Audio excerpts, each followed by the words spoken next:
বিয়ের পর প্রথম বাসর ঘরে ঢুকলো আমার শ্বশুর, এবং আমি তখনও তাকে দেখি নাই। এবং বন্ধুরা, সারা রাত সে আমার সঙ্গে বাসর করলো। সকালবেলা ঘুম থেকে আমি চোখটা খুলতে দেখি সারা রাত আমার পাশে আমার স্বামী নেই, আমার শ্বশুর আব্বা। সারাটা রাত সে যে আমার সঙ্গে যা করলো। আসলে বন্ধুরা, নিজের বউকে নিজের স্বামী যেভাবে ভালোবাসে, পরপুরুষ কিন্তু সেইভাবে কখনোই ভালোবাসবে না। পরপুরুষ আসবে আর আপনাকে ইচ্ছা মতো দুম দারাক্কা দিয়ে চলে যাবে। সেও তখনই আমি বুঝেছিলাম। সারাটা রাত আমার একেবারে জ্বালা পোড়া করতেছিল। আমার কি বলবো, আমি নিঃশ্বাস নিতে পারতেছিলাম না, দম নিতে পারতেছিলাম না। আমি শুধু বলেছিলাম, ওগো আমি আর পারতেছি না, এইবার অন্তত আমাকে ছাড়ো। কিন্তু শ্বশুর আব্বা সারাটা রাত আমাকে এতটুকুও সুযোগ দেয় নাই। হ্যালো আমার প্রাণপ্রিয় কলেজার বন্ধুরা, তোমরা সবাই কেমন আছো? বন্ধুরা, আমি জানি তোমরা ভীষণ ভীষণ ভালো আছো।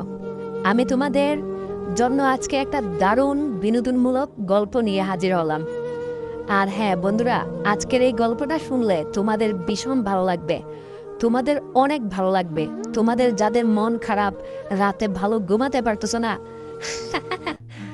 আমি শিওর আজকে তোমরা গিটার বাজাবেই। আজকে তোমরা গিটার না বাজিয়ে কোনোভাবেই এখান থেকে যেতে পারবে না। তাই তোমরা শুরু হয়ে যাও, যারা যারা গিটার বাজাতে চাও। আর হ্যাঁ বন্ধুরা, যদি তোমরা নতুন হয়ে থাকো তাহলে অবশ্যই এই চ্যানেলটা সাবস্ক্রাইব করে দিবে। আমি এই চ্যানেলে তোমাদের জন্য প্রতিনিয়ত নতুন নতুন গল্প নিয়ে হাজির হয়ে যাব। তো আজকের মতো এই পর্যন্তই, ভালো থেকো, টাটা। তো বন্ধুরা, আমার শ্বশুর সে যখন আমাদের বাড়িতে প্রথম, এখন তো আর ঘটকের মাধ্যমে বিয়ে হয় না, এখন যারা বিয়ে দেয় তারা হচ্ছে উকিলের মাধ্যমে যখন আমার শ্বশুর আব্বা এই বাড়িতে বিয়ের আলাপ নিয়ে আসে, তো আমি শ্বশুর আব্বাকে তখন পান, মিষ্টি আর শরবত দিতে গিয়েছিলাম।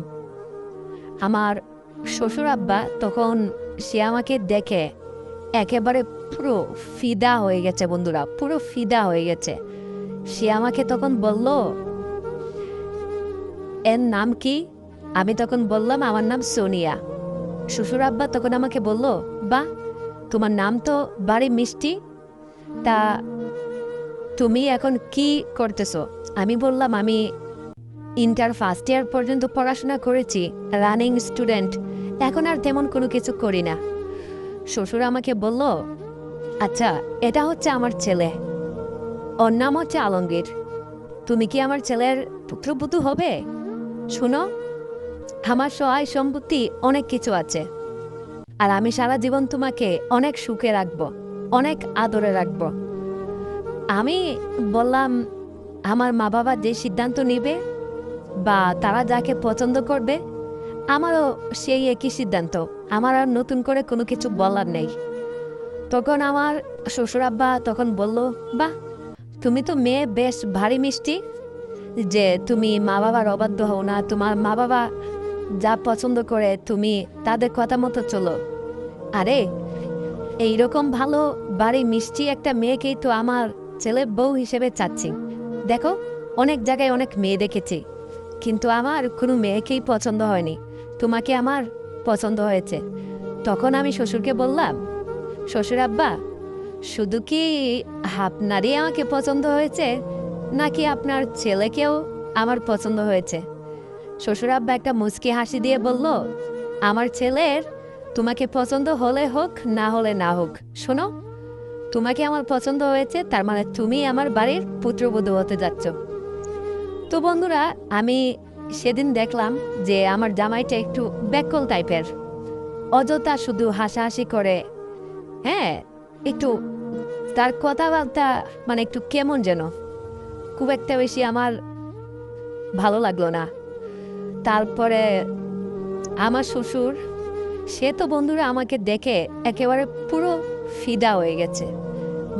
সে আমাকে কিভাবে পটাবে, আমাকে কিভাবে তার বাড়ির পুত্রবধূ করবে, এই চিন্তায় সে মগ্ন, এই টেনশনেই সে কিন্তু করতেছে, সে আর কোনো কিছু করতেছে না।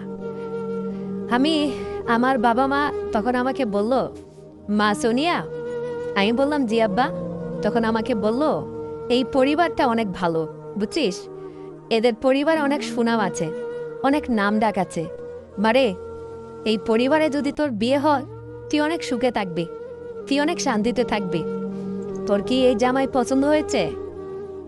আমি তখন আমার বাবাকে বললাম, বাবা, আমি কি কখনো তোমার অবাধ্য হয়েছি? তুমি আমার বিয়ে যার সঙ্গে দিবে, যার সাথে দিবে, আমি তো তাকে বিয়ে করতেই বাধ্য। আমার মুখে এমন কথা শুনে আমার মা, বাবা, আমার পরিবার তখন অনেক বেশি খুশি হয়ে গেল। তখন তারা বলল, জানিস, তোকে জন্ম দিয়ে আমাদের জীবন সার্থক। তোর মতো এরকম ভালো একটা মেয়ে পেয়ে সত্যি আমরা নিজেকে খুব গর্বিত মনে করি।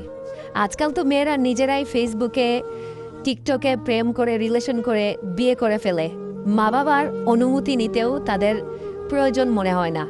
আর সেই এত মডার্ন যুগে এসেও মা সোনিয়া, তুই আমাদের পছন্দকেই প্রাধান্য দিচ্ছিস। সত্যি তোর মতো মেয়ে জন্ম দিয়ে আমি নিজেকে ধন্য মনে করতেছি। আমিও বন্ধুরা অনেক খুশি, কেননা আমি আমার মা বাবার চোখে মুখে আমি হাসি দেখেছি, আমি তাদের চোখে সুখ দেখেছি। আমি কখনোই আমার পরিবারকে কষ্ট দিতে চাই নাই। আমি ছোটবেলা থেকেই একটা জিনিস আমার মাথায় গেঁথে রেখেছিলাম, আর সেইটা হচ্ছে, বন্ধুরা, যাই কিছু হয়ে যাক, আমি আমার শরীর বিক্রি করব না। আমার শরীর আমি কোনো পরপুরুষকে আমি বিলিয়ে বেড়াবো না। আমার মা বাবা, যেই পরিবার, যেই ছেলের সঙ্গে আমার বিয়ে ঠিক করবেন, তারা যেখানে আমাকে পছন্দ করে পরিবারের সম্মতিতে আমাকে বিয়ে দিবেন, বিয়ে তো একটা সময় করতেই হবে। আমি ঠিক সেই জায়গাতেই আমি বিয়ে বসবো। তো আমার বাবাও খুশি, মা খুশি, আমার পরিবার খুশি, আমি আজকে নিজেও খুশি। তো যাই হোক বন্ধুরা, আমি বিয়ের আগে আমি বুঝলাম যে আমার শ্বশুর যিনি, তার নাম হচ্ছে মুতালেব, আব্দুল মুতালেব বলে ডাকে। আমার শাশুড়ি নেই। পরিবারের একমাত্র বড় কর্তা হিসেবে যিনি আছেন তিনি হচ্ছে আমার শ্বশুর। আমার শ্বশুরের চাল বাল আমার খুব একটা বেশি ভালো লাগলো না, একটু সন্দেহ লাগলো। শ্বশুর কিছুক্ষণ পরে পরে আমার দিকে ঘুরে ঘুরে তাকায়। হ্যাঁ, আর শুধু আমার দিকে ঘুরে ঘুরে তাকায় না, আমার শরীরের বিভিন্ন জায়গায় তার চোখ দিচ্ছে এবং সে বড় বড় চোখ দিয়ে দেখতেছে। আমি বুঝলাম তার নিশ্চয়ই কোনো সমস্যা আছে চরিত্রে। তখন আর আমার বোঝার বাকি রইল না যে তার চরিত্রে সত্যি সমস্যা, বন্ধুরা। তো এইভাবে প্রায় অনেক দিন কেটে গেল। তো আমার বিয়ে আগামী মাসের 5 তারিখ শুক্রবার আমার বিয়ে হয়ে গেল। বিয়ের পর আমি এতটাই লাজুক ছিলাম, বন্ধুরা, যে আমি যতটুকু জানি, আমি ছোটবেলা থেকেই আমার বান্ধবী বা আমার যারা আত্মীয় স্বজন ছিল যাদের বিয়ে হয়েছে, সবার মুখে আমি গল্প শুনেছি যে বিয়ের রাতে, মানে বাসর রাতে আর কি, স্বামী রাত 11টা-12টার দিকে ঘরে আসে, তারপর বোর ঘুমটা খুলে অনেকে লাইট বন্ধ করে দেয়, অনেকে লাইট জ্বালিয়ে রাখে। এটা তাদের একান্ত ব্যক্তিগত ব্যাপার। তো আমার কাছে একটু লজ্জা লজ্জা লাগতেছিল। আমি ডিম লাইট জ্বালিয়ে রেখেছিলাম রুমের, আর আমি বাসর ঘরে বসেছিলাম। প্রায় রাত 12টা হয়ে গেল, কিন্তু আমার স্বামীর আসার কোনো খবর নেই। আমি একটু পরে পরে গিয়ে দরজা খুলে দেখি তার আসার খবর নেই। হঠাৎ করে রাত 12টা 20 বাজে ঘরে দরজাটা কেউ একজন খুললে। আমার বুঝতে বাকি রইল না সে আমার স্বামী। আমার স্বামীর নাম ছিল আলমগীর। আমি লাল শাড়ি, বেনারসি শাড়ি পরে বাসর ঘরে আমি ওয়েট করতেছি, আর আমার ঘুমটা দেওয়া ছিল। সঠিক কে এসেছে আমি দেখি নাই, কারণ রুমের যে লাইটটা ছিল সেটা সাদা লাইট না, ডিম লাইট ছিল, অনেকটা চেহারা বোঝা যায় না। আর আমার শ্বশুরের মুখ চাপদারি ছিল, তো যেই কারণে আরো বেশি বোঝা যেত না। তো যাই হোক, ততক্ষণে আমি দেখলাম যে একজন এসে আমাকে হুট করে বিছানায় শুয়ে দিল। তারপর আমার গহনা, কানের দুল, নাকের দুল, আমার গলায় যে হারটা ছিল, হার, আমার শরীরের বিভিন্ন গহনাগাটি, শাড়ি, চুড়ি সব খুলে নিল। আমি তাকে বললাম, কি ব্যাপার, তুমি এত তাড়াহুড়ো করতেছো কেন, আর আমার গহনা খুলতেছে কেন? তুমি আমাকে ভালো মন্দ কিছু জিজ্ঞাসা করো। তোমার শ্বশুর, মানে আমার বাবা কেমন, তোমার শ্বশুর কেমন মানুষ, পরিবারে কে কে আছে, আমি তো কোনো কিছুই চিনি না। সে কোনো কথা বলল না। সে শুধু আমাকে একটা কথা বলল, সব কথা সকালে হবে। এখন খুব বেশি ঘুম পাচ্ছে, মন চাচ্ছে, ফিলিংস কাজ করতেছে, এখন হাতে একদম সময় নেই। এই কথা বলেই বন্ধুরা সে আমার ঘুমটা আমাকে ঘুম পাড়িয়ে দিল এবং আমাকে চিৎ করে শুয়ে আমার কাপড়গুলো খুলে নিল। তারপর বন্ধুরা সারাটা রাত সে আমাকে এতটা যন্ত্রণা দিয়েছে, আমাকে এতটা কষ্ট দিয়েছে, কি বলবো। আমার রাত 1টা বাজে, তখন খুব বেশি প্রস্রাব পাচ্ছিল। আমি তাকে বললাম, ওগো শুনছো, আমি একটু ওয়াশরুমে যাব, আমার খুব বেশি প্রস্রাব পেয়েছে। সে তখন আমাকে কি বললো জানেন? প্রস্রাব পেয়েছে তো প্রস্রাব এখানে করো, সমস্যা কি, বিছানায় করে ফেলো। আমি বললাম, ছি, এগুলো তুমি কি বলো? সকালে তোমার নানা নানি দাদা দাদি ওরা আসবে, এসে বিছানা চেক করবে, তখন যদি দেখে বিছানায় প্রস্রাব, তারা কি বলবে বলো তো? তখন তারা বলবে, তারা কি বলবে না বলবে সেটা এখন ভাবার সময় নেই। তোমাকে আমি যা বলছি তুমি এখন তাই করো। তারপর বন্ধুরা কি বলবো, মানে এই কথাটা আর বলার মতো না, বুঝছেন? আমি নতুন, এর আগে আমি কখনোই কোনো ছেলের সঙ্গে এই সমস্ত কাজ করি নাই।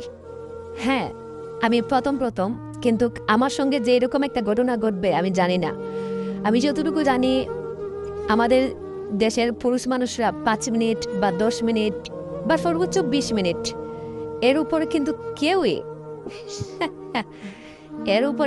কেউ কিন্তু টিকে রাখতে পারে না। তো তিনি আসলে এমনভাবে আমাকে ব্যথা দিতে লাগলো, এমনভাবে, মানে কি বলবো। আমি তাকে একটা সময় বলতেছিলাম, আচ্ছা তুমি কি সত্যি আমার স্বামী, আমাকে বিয়ে করেছ? আমি কি আজকের রাতের জন্য কি তোমার কাছে এসেছি? আরে বাবা, আমি তো তোমার কাছে এখন সারা জীবনের জন্য থাকবো। কালকে অনুষ্ঠান আছে, অনেক কাজ করতে হবে, কত মেহমান আসবে, আজকে আমাকে ছেড়ে দাও, আমি আর পারতেছি না। ততক্ষণে সে বলল, না, ছাড়া যাবে না। হ্যাঁ, মানে তার কাছে এমন একটা অবস্থা মনে হয়েছে যে কি বলবো, সে মনে হয় না পেয়ে আমাকে পাইছে এবং তার জীবনের এই যে 25টা বছর সে বড় হয়েছে, মনে হয়েছে সে এই জীবনে 25টা বছর সে একটা মেয়ের জন্য অপেক্ষা করছে। আর আমাকে পাওয়া মাত্রই সে আমাকে পরোটা, ওই যে আমরা হোটেলে গেলে যেভাবে পরোটা খাই, সে আমাকে পরোটার মতো ছিঁড়ে ছিঁড়ে ছিঁড়ে ছিঁড়ে খাচ্ছে। আমি বললাম, তুমি আমার সঙ্গে এরকম করতেছো? আমি তো তোমার বউ, তোমার স্ত্রী, আমি তোমার সারা জীবনের সঙ্গে, আমি তো শুধুমাত্র আজকের জন্য তোমার জীবনে আসি নাই, এখন থেকে প্রতিটা রাত আমি তোমার সঙ্গে থাকবো। সে আমাকে বলল, প্রতি রাত তো আমি তোমাকে পাবো না, আমি তোমাকে আজকে রাতের জন্যই পেয়েছি। আমি বললাম, মানে কি? তুমি কি কালকে হাওয়া হয়ে যাবে? না, আমি কালকে হাওয়া হয়ে যাব। বন্ধুরা সে আমাকে একটা থাপ্পড় মারলো, মেরে আমার পিছনে মারলো, আমার পাছায় একটা থাপ্পড় মেরে সে আমাকে বলল, এই কথা একদম কম বলো তো, এত কথা বলো কেন? আমি তোমার স্বামী না? হ্যাঁ, আমি তোমাকে বিয়ে করি নাই? আমি তোমাকে দেন মোহর দিয়ে আমি তোমাকে বিয়ে করেছি, ঠিক আছে? কাগজে কলমে আমি তোমার স্বামী। চুপ, একদম কথা চুপ। আমার যতক্ষণ মন চায় আমি ততক্ষণ তোমার সঙ্গে এই কাজ করব, খবরদার কোনো কথা বলতে পারবে না। তখন আমি বললাম, তুমি কি আমাকে মেরে ফেলবে নাকি? হ্যাঁ, এগুলো তুমি কি শুরু করে দিয়েছো আমার সঙ্গে? আমি কি মানুষ না? আর তুমি আমাকে বিয়ে করেছে বলো কি? কি মনে হয় আমি তোমার বউ হয়েছে বলে আমি কি মানুষ না? তুমি আমাকে মেরে ফেলতেছো তো। দেখো আমি আর পারতেছি না, আমাকে এইবার অন্তত একটু ছাড়ো, একটু রেহাই দেও। বন্ধুরা সে কি বলবো, সে আমাকে কোনোভাবেই ছাড়তেছে না, কোনোভাবেই সে আমাকে মানে ছাড়বে না। সেই যে শুরু করলো তার মেশিন, তার যে ঘোড়া চললো, বন্ধুরা কি বলবো, আল্লাহ একমাত্র ভালো জানে এই বেচারা কি খাইছে। আমার তো মনে হয় নিশ্চয়ই কোনো ওষুধ খাইছে। আসলে বিয়ে বাড়িতে আমি দেখছি বন্ধুরা, অনেক ফাজিল ফুলাফান অনেক বন্ধু বান্ধব আছে, তারা অনেক বন্ধুদেরকে মজা করে বিভিন্ন ট্যাবলেট, ওষুধ, পাওয়ারি ওষুধ কিন্তু খাইয়ে দেয় যেন বেশি সময় বউর সঙ্গে মজা করতে পারে। কিন্তু বন্ধুরা আমি এর আগে জীবনে কখনো এই সমস্ত করি নাই। আমার তো প্রচুর পরিমাণে জ্বালাপোড়া হচ্ছে, রক্ত বের হচ্ছে। আমি তার কাছে হাত জোর করে আমি রিকোয়েস্ট করলাম, ওগো, আহা, আমি আর পারছি না, আমাকে এবার ছাড়ো, আমি আর পারছি না। এইভাবে, ঠিক এইভাবে বন্ধুরা সারাটা রাত ভোর আমি কান্না করলাম, সারাটা রাত। মানুষটা এতটা পাষণ্ড, এতটা নিকৃষ্ট, আমার মনে হয় আমি যদি জঙ্গলের কোনো পশুর সামনেও পড়তাম, তার কাছেও যদি আমি হাত জোর করে বলতাম আমি আর পারতেছি না, সেও অন্তত আমার দুঃখটা বুঝতো। কিন্তু সে আমার দুঃখটা বুঝলো না। আমি মনে মনে ভাবলাম, এ কি আমার ভাগ্যে জুটলো, এমন স্বামী যদি আমার ভাগ্যে জুটে আমি তো বাঁচবো না। যাক বাবা, কোনো রকম 3টা বাজলো, সে আমাকে ছাড়লো, তার চাহিদা পূরণ হয়েছে, ঠিক আছে। আর ভাই কি বলবো, গদগদ গদগদ করে সাদা পানি বের হলো। এত পরিমাণ পানি রে ভাই, আমার পুরো শরীর একেবারে ভিজে গেছে। তাড়াতাড়ি ওয়াশরুমে গিয়ে যে ফ্রেশ হব এরকম কোনো অবস্থা নাই, আমি এভাবেই ঘুমিয়ে পড়লাম। সকালবেলা যখন সূর্যের আলো আমার চোখে লাগলো, দেখলাম প্রায় ঘড়িতে 7টা বাজে। অনেকেই এসে ঘরে ডাকাডাকি করতেছে, ঘুম থেকে উঠে গোসল করতে হবে, মেহমান টেহমান আসবে, আমাকে গোসল করাবে। এখন বন্ধুরা আমার রুমে দেখি সে তো আমার স্বামী সোফায় ঘুমিয়ে আছে, আর আমার খাটে আমার পাশে শুয়ে আছে আমার শ্বশুর। তার মানে গতকাল রাতে বাসর ঘরে আমার সঙ্গে যা হয়েছে সেটা আমার স্বামী করে নাই, আমার শ্বশুর করেছে। এখন গিয়ে আমি বুঝলাম, তার কাছে আমি সারা রাত আমি হাত জোর করেছি। সে আমাকে বলল যে তোমাকে আজকে রাত্রের জন্যই আমি পেয়েছি, আর পাবো না। এখন গিয়ে আমি পুরো ক্লিয়ার হলাম। আমি আমার শ্বশুরকে ডাক দিয়ে বললাম, ছি শ্বশুর আব্বা, আপনাকে আমি কত সম্মান করতাম, আপনাকে আমি কত রেসপেক্ট করতাম, আপনি আমার সঙ্গে সারাটা রাত এই করেছেন। আর ওইটাকে সোফায় আমার স্বামী আলমগীর ওইখানে কি করতেছে? তখন আমার শ্বশুর বলল, এই ওকে এখন ঘুম থেকে উঠে না, ওর ট্যাবলেট খাইছে, ওকে আমি ঘুমের ট্যাবলেট খাইয়ে ঘুম পাড়িয়ে দিয়েছি, ওর ঘুম থেকে উঠতে একটু দেরি লাগবে। তখন আমি বুঝলাম যে আমার শ্বশুর আমার স্বামীকে ঘুমের ট্যাবলেট খাইয়ে সারা রাত তাকে ঘুম পাড়িয়ে, আর এই সুযোগে আমার শ্বশুর, হ্যাঁ, তিনি আমাকে দেখে আর লোভ সামলাতে পারে নাই। সারাটা রাত আমার শাশুড়ি নেই আজকে প্রায় 5 বছর। এই 5 বছরের জ্বালা, এই 5 বছরের চাহিদা, সেটা ছেলের বউয়ের বাসর রাতে সে সব লুটে ফুটে নিল, পূরণ করে নিল। আমি বললাম, হাই হাই, এই কি সর্বনাশ আমার হলো বন্ধুরা, হ্যাঁ এই আমার কি সর্বনাশ হইল বন্ধু, আমি তো কিছুই বলতে পারতেছি না কারো কাছে। আমি মাথায় হাত দিয়ে তখন আমি ভাবতেছি যে আমি কোন পরিবারে আসলাম। আমার মা বাবা এত টাকা এত পয়সা তারা খরচ করে আমাকে বিয়ে দিল, আমার স্বামী আমার সঙ্গে বাসর ঘরটা করতে পারলো না। সারাটা রাত শ্বশুর একটা পশুর মতো আমাকে নিকৃষ্টভাবে আমাকে বুক করলো। আমার খুব কান্না পাচ্ছিল। তখন শ্বশুর আব্বা আমাকে বলল, বৌমা তুমি আমাকে ক্ষমা করে দাও, আসলে আমি উকিলের সঙ্গে যেদিন তোমাদের বাড়িতে আমি তোমাকে দেখতে গিয়েছিলাম, সেদিন তোমাকে দেখে আমি লোভ সামলাতে পারি নাই। আসলে আমি অনেক মেয়ে দেখেছি, কিন্তু তোমার মতো আমি কাউকে দেখি নাই। তোমার মুখটা অনেকটা তোমার শাশুড়ির মতো, মায়া লাগে। আমি বললাম, আমার শাশুড়ির মতো দেখতে আমি, মায়া লাগে, এই জন্য কি আপনি আপনার ছেলের বদলে কি আপনি বাসরঘর করবেন? হ্যাঁ, আমি এখন কি করে মুখ দেখাবো সমাজে? আমি কান্নাকাটি করতেছি আর আমি বলতেছি, শ্বশুর আব্বা আমি আপনার কি ক্ষতি করেছি যে আপনি আমার এত বড় ক্ষতি করলেন? আমি সারাটা জীবন আমি কোনো রিলেশন করি নাই, প্রেম করি নাই, ভালোবাসায় জড়াই নাই, যে আমার স্বামী, আমার স্বপ্ন আমি আমার স্বামীকে আমার অরিজিনাল একটা শরীর দেব, অরিজিনাল একটা দেহ দিব, সে যেন আমার সব ভালোবাসা শরীর মন প্রাণ শুধু আমার স্বামীর জন্য। আর সেই শরীরে আপনি আমাকে এইভাবে করলেন। শ্বশুর আব্বা তখন আমাকে বলল, বৌমা আসলে আমি তোমাকে দেখে লোভ সামলাতে পারি নাই, তুমি আমাকে ক্ষমা করে দাও। দেখো এখন বিয়ে বাড়ি, আজকে বৌভাত, তুমি যদি চিৎকার চেঁচামেচি করো, তুমি যদি এভাবে রাগ করো, হ্যাঁ, তাহলে বাড়ির সবাই ঠের পেয়ে যাবে। আর এতে করে কিন্তু মান সম্মান আমার ঠিক যতটা নষ্ট হবে তার চাইতে বেশি নষ্ট হবে তোমার। কেননা তোমার বাবা এত টাকা পয়সা খরচ করে তোমাকে বিয়ে দিয়েছে, একটাবার তোমার বাবা মার, হ্যাঁ, জন্য তুমি টেনশন করো, তাদের টাকার ইয়াটাও তুমি চিন্তা করো বৌমা।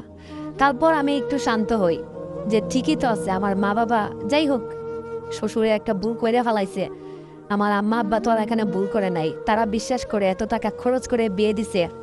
এখন যদি আমার কারণে সেই বিয়েটা আসলে ভেঙে যায় বা আমার শ্বশুরের যদি কোনো অসম্মান হয়, তাহলে তো এখন সম্মানটা আমারই নষ্ট হবে। আমার শ্বশুরের যতটা সম্মান নষ্ট হবে তার চাইতে বেশি সম্মান নষ্ট হবে এখন আমার। তো যাই হোক, সব কিছু কথা চিন্তা ভাবনা করে আমি আসলে কান্নাটা তখন থামিয়ে দিলাম। তখন আমি নিজের উপরেই সব দোষ নিলাম যে যা হয়েছে হয়েছে, সব আমি এখন ভুলে যাই। তারপর আমি একটা মগের ভিতরে পানি নিয়ে আমি আমার স্বামীর চোখে কিছু ছিটিয়ে দিলাম।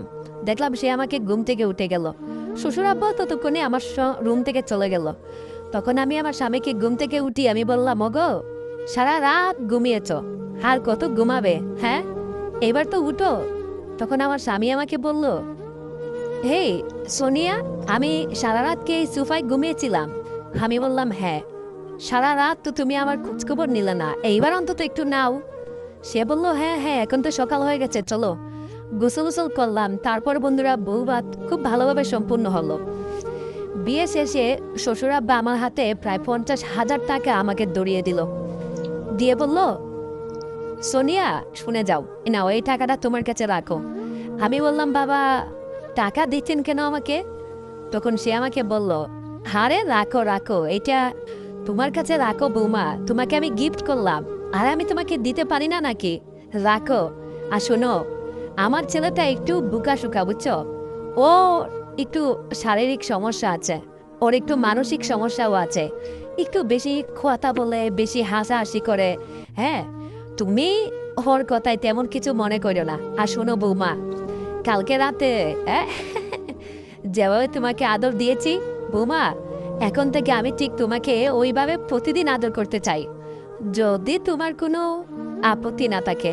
আর শোনো, আজকে তো মাত্র 50 দিলাম, তুমি চাইলে এই যে আমার স্থাবর অস্থাবর যত সম্পত্তি আছে, যত টাকা পয়সার মালিক, আমার যত ব্যাংক ব্যালেন্স আছে বৌমা, আমার জীবনের টাইম তো ফুরিয়ে গেছে, কোন দিন ডাক চলে আসে আর আমিও চলে যাই। শোনো বৌমা, এই টাকা পয়সাগুলো আমি কাকে দিব? আমি সব তোমার নামে দিয়ে যাব। এই শেষ বয়সে বেশি কিছু চাই না বৌমা তোমার কাছে, আমাকে শুধু একটু সুখ শান্তি দিও, এইটাই তোমার কাছে চাই। হ্যাঁ, আর শোনো, আমি মরে গেলে তো এই টাকা পয়সা সব সম্পত্তি তো সব তোমারই হবে। আমি চিন্তা করে দেখলাম, ঠিকই তো আছে, আমার স্বামীর একটু মানসিক সমস্যা, হ্যাঁ, আর আমি একটা মেয়ে মানুষ, আমার তো একটা নিজের চাহিদা আছে। যদি আমার স্বামী আমার সেই চাহিদাই পূরণ করতে না পারে, সে কিসের পুরুষ মানুষ? আর আমি কার কাছেই বা যাব? হ্যাঁ, আমি এই বাড়ির বউ, এখন আমার বিয়ে হয়ে গেছে, আমার তো কারোর সঙ্গে তেমন কোনো সম্পর্কও নেই।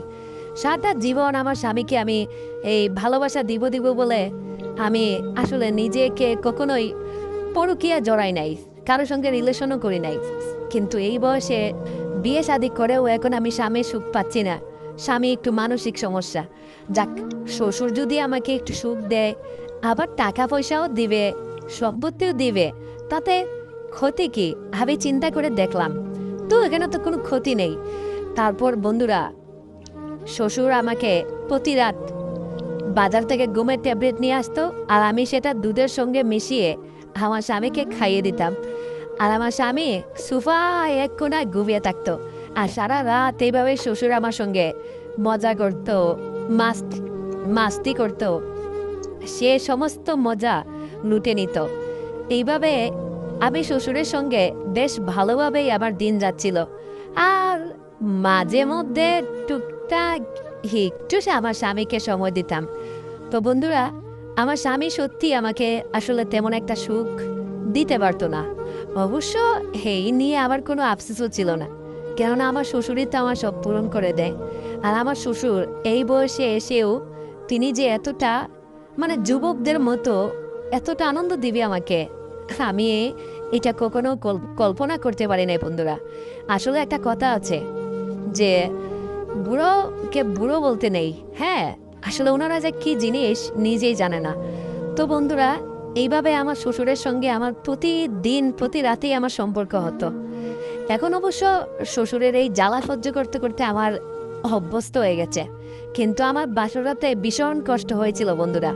তো যাই হোক, আসলে আমরা অনেকেই বিভিন্নভাবে শিকার। তো বন্ধুরা, তোমরা শ্বশুরের সঙ্গে এরকম কাজ কে কে করেছ? হ্যাঁ, কমেন্ট করে জানাও।